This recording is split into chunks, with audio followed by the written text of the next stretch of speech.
If in your workflow you're starting off in Bridge with your raw files and you're taking them through Camera Raw, you want to make sure that you're making all of your global adjustments to tonality and color there before you actually open them in Photoshop. But often I'll find that I need to make a small adjustment as I'm refining my image in Photoshop, which I can quickly take care of by using an adjustment layer. As we've seen, these adjustments can affect the entire image or only a small portion. In this example, we're going to add a levels adjustment layer, and I'm going to go ahead and apply it to the whole image in order to explain what it's doing. So from the adjustment panel, I'll click on the second adjustment. This is the levels adjustment layer, and we can see that we have a preview of the histogram of the image. So the histogram is just a visual representation of all of the different pixels in your image. And your darkest pixels would be down here on the left-hand side, and then it would move towards your shadows and in your midtones, your highlights, and then over here on the right are your whites. I can tell by looking at this histogram that I don't actually have any black values. There's nothing in this image that is pure black. And I know that because there aren't any pixels being plotted in this histogram. So in order to make sure that this image expands across the entire dynamic range, all the way from black to white, I'll want to move over the slider to the right. Now, as I move it over, you can see that the darker values in my image are getting darker. If I move it too far, then I'm going to force some areas in my image to be pure black. So I don't want to go that far. So I'll back off a little bit. But what I don't know is exactly where in my image these dark values are. So what I can do is hold down the Option key on the Mac or the Alt key on Windows, and then as I drag this slider, Photoshop will start giving me a preview of those pixels in my image that are being clipped to pure black. And it actually does this on a channel by channel basis. So we know that our photographs are made up of 3 different channels. There's a red channel, a green channel, and a blue channel when we're in RGB. Well, the way that it's being displayed here in the image area when I have the Option key or the Alt key held down is that if the values are clipped in the red channel, the color will display in red. And if the channels are clipped in a green channel, then they're displayed in green. And the same, if they're in the blue channel, they'll be displayed in blue. But then we have this yellow and magenta and cyan overlay. So that just means that there are pixels that are being clipped in more than one channel. So for example, if you see yellow up here, that means that the red and the green channel are clipped. If you see magenta, it means the red and blue channel is clipped. And if you see cyan, it means the green and blue. And the reason that I point this out is because it's not until you actually see black that you're clipping to pure black. So see in the base of the tree there, where everything's black right now?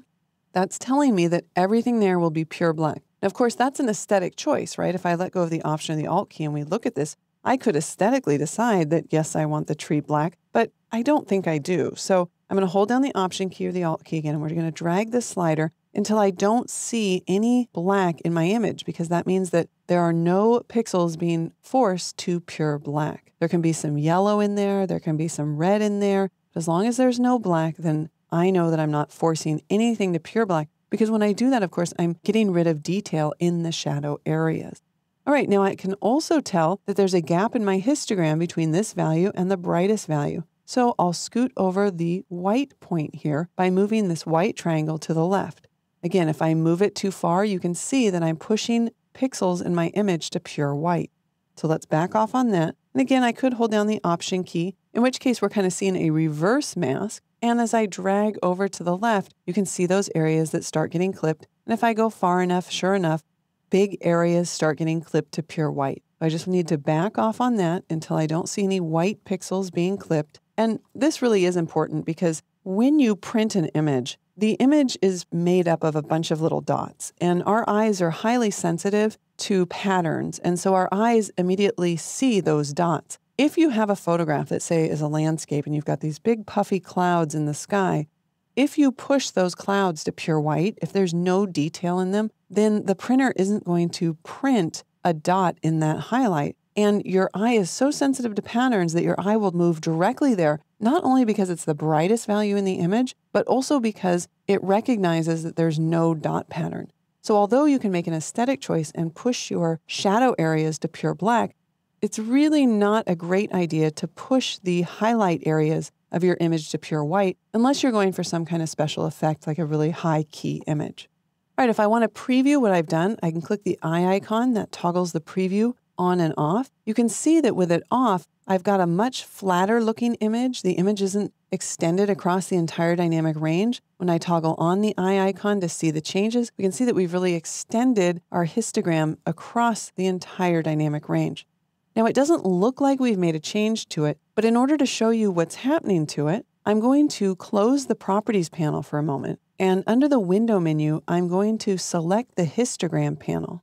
So here is the histogram. It kind of looks very familiar. We were just looking at one that was similar in the Levels adjustment layer. And if I toggle on and off the Levels adjustment layer, there's before. You can see how the histogram doesn't reach all the way to the highlights nor to the shadows, but afterwards, the histogram has been extended across the entire dynamic range. You'll also notice that there are now gaps in this histogram because if I toggle it off, in the before state, there was this nice clean histogram with no gaps, but I had to extend it. I had to stretch out this histogram so that I would have a highlight and I would have a shadow. And when I stretched it out, that's what created those little gaps. Now, Photoshop is trying to warn me that this isn't the most accurate view. So if I click on the exclamation mark there, Photoshop will re-render the histogram.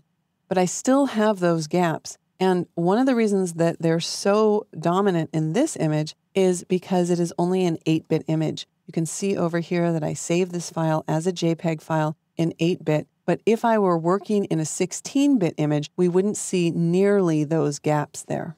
So you can see how the Levels adjustment layer is going to help us to extend this dynamic range. Now, of course, if you're starting in Bridge with a RAW file and you're moving through Camera Raw as part of your workflow, you definitely want to extend the dynamic range there because that's a lot more non-destructive than doing it afterwards once you've created this pixel-based file in Photoshop and then go and make changes to it like we just did with the adjustment layer. But it is nice to know that if you've moved on down your workflow and maybe you don't have the time to go back to the original image, you can make these adjustments here in Photoshop. And of course, we made it to the entire image, but we could have made a selection and then only adjusted that select portion of our image as well.